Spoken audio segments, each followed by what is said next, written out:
कंस की छोटी बहन देवकी की विवाह की तैयारी चल रही थी। देवकी मथुरा के राजा उग्रसेन के छोटे भाई देवक की पुत्री थी।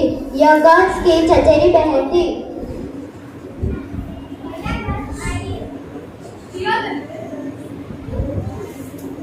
बहन देवकी, कल तुम इस महल से विदा हो जाओगी। तुम्हारे बिना ये महल सूना हो जाएगा।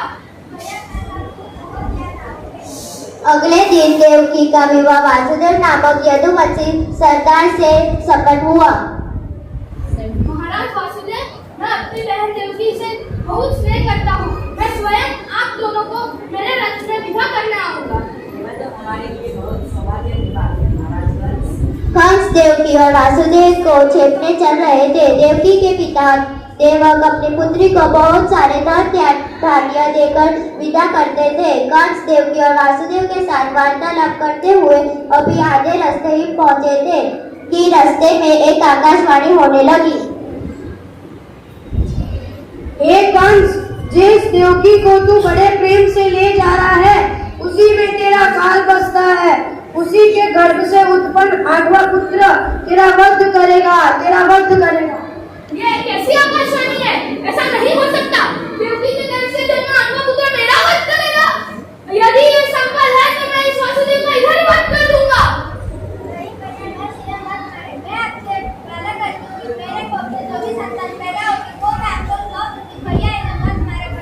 ठीक है, मैं तुम दोनों को नहीं, मैं वासुदेव का वध नहीं करूंगा।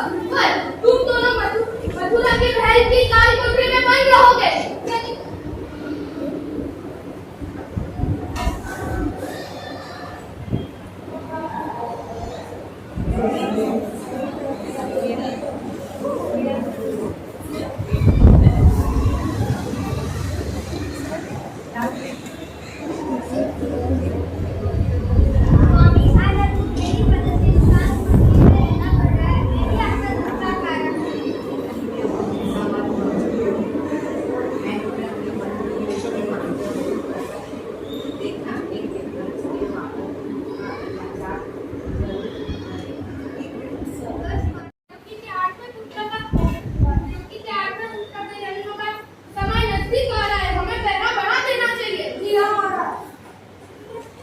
देवकी वासुदेव कार्यक्रम में बंद रहने की बात नंद गांव में वासुदेव के मित्र नंद के कानों तक पहुंची।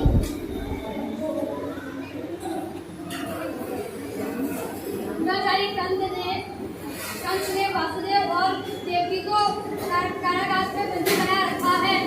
देवकी के आठवां पुत्र का जन्म का समय निकट आ रहा है। यहाँ यशोदा का भी बच्चा होने वाला है। देवकी के आठवां पुत्र का जन्म का सहायता मुझे करनी चाहिए। जन्म हुआ जो मगर कोई कुछ नहीं, सिर्फ माया थी। भाद्रपद में कृष्ण पक्ष के अष्टमी को रोहिणी नक्षत्र में कृष्ण का जन्म हुआ। उनके जन्म होते ही जेल की कोठरी में प्रकाश फैल गया। वासुदेव के सामने भगवान विष्णु प्रकट हुए और कहा, वासुदेव में बालक का रूप लेकर यह अवतार कंस के सहारे के लिए ही हुआ है।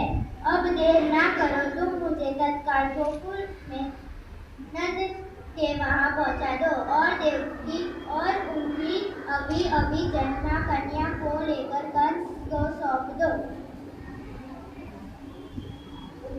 यह द्वार अपने आप खुल गए।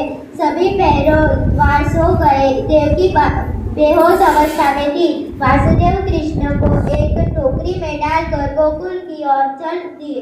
बारिश और तूफान के बीच नन्हे कृष्ण को उठाए वासुदेव चल रहे थे।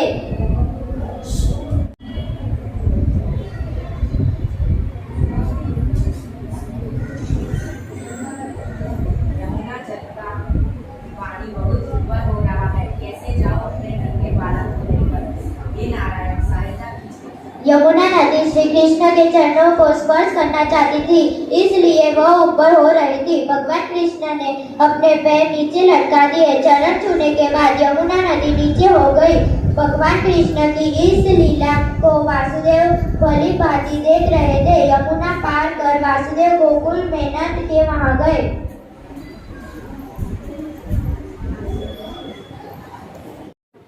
मैं तुम्हें सौंप रहा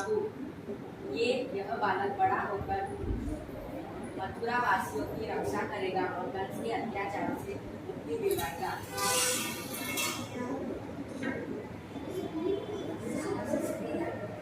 पैदा हो चुका है और कब तक गोकुल पहुंच गया है, यह कहकर देवी अंतर्ध्यान हो गई। कंस से श्री कृष्ण का जन्म महोत्सव को सारे देश में उल्लास से जन्माष्टमी के रूप में मनाया जाता है।